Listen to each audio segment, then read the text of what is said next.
చేస్తాడు, పేటీఎం కుక్కలు పెట్టుకొని మన మీద దాడి చేస్తాడు. సోషల్ మీడియాలో లేనిది ఉన్నట్టు ఉన్నది లేనిట్టు చెప్పే దిట్ట.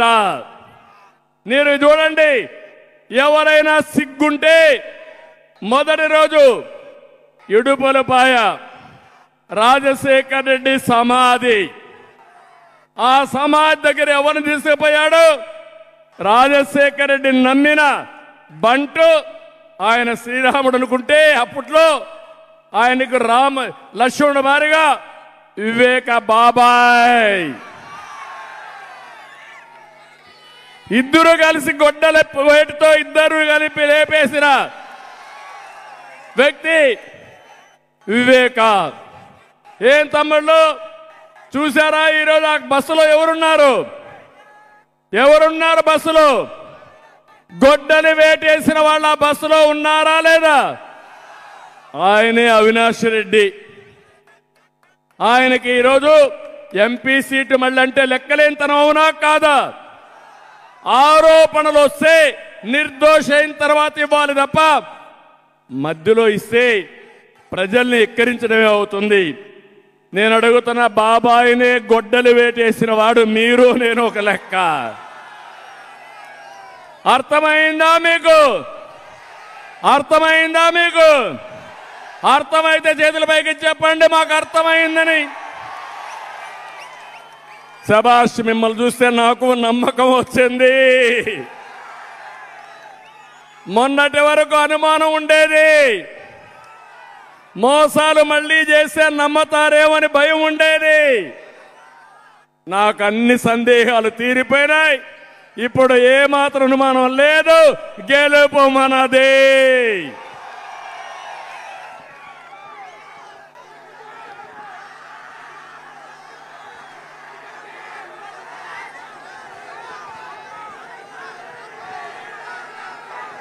నేను అడుగుతున్నా ఈరోజు మిమ్మల్ని, రైతులందరికీ సాగునీరు వస్తా ఉందా అని మిమ్మల్ని అడుగుతున్నా, గిట్టుబాటు ధరలు ఉన్నాయని మిమ్మల్ని అడుగుతున్నా, సబ్సిడీలు ఇచ్చారా అని మిమ్మల్ని అడుగుతున్నా. ఏమమ్మా మీకేమన్నా కార్యక్రమాలు ఇచ్చారా? అమ్మఒడి తప్ప ఏమన్నా వచ్చాయా మీకు? చదువుకున్న యువత జాబ్ క్యాలెండర్ వచ్చిందా తమ్ముళ్ళు? మీకు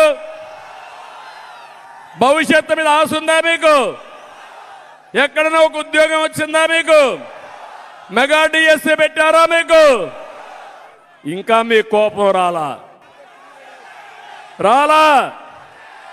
యువత మేలుకు,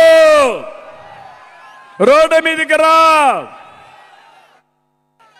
వస్తారా లేదా మీరు?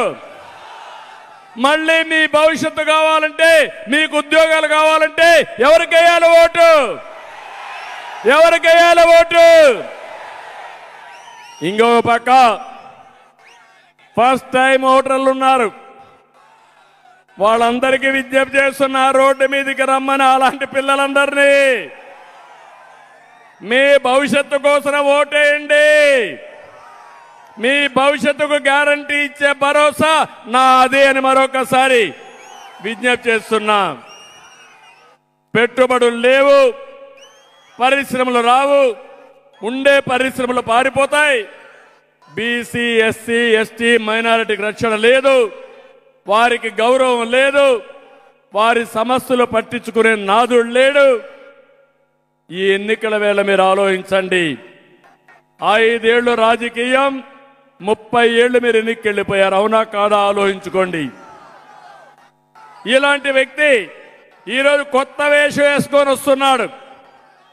ఆయన మాట్లాడేది మొట్టమొదటిసారిగా తాడేపల్లి ప్యాలెస్ దాటాడు ముసుగు వీరుడు. మొన్నటి వరకు పరదాలు కట్టుకొని వచ్చాడు, ఇప్పుడు రోడ్డు మీదకి వచ్చాడు. నేను చెప్తున్నా, జగన్మోహన్ రెడ్డి ఈరోజు నువ్వు చూశావు, నీకు ప్రజలు రారు, నిన్ను చీకొడుతున్నారు. అందుకే నువ్వు వచ్చినా నిన్ను దోషిగా చూస్తారు. అందరి జీవితాలతో ఆడుకున్న నువ్వు రాజకీయాలు పనికి రావని చెప్పే రోజు తొందరలోనే వస్తుంది.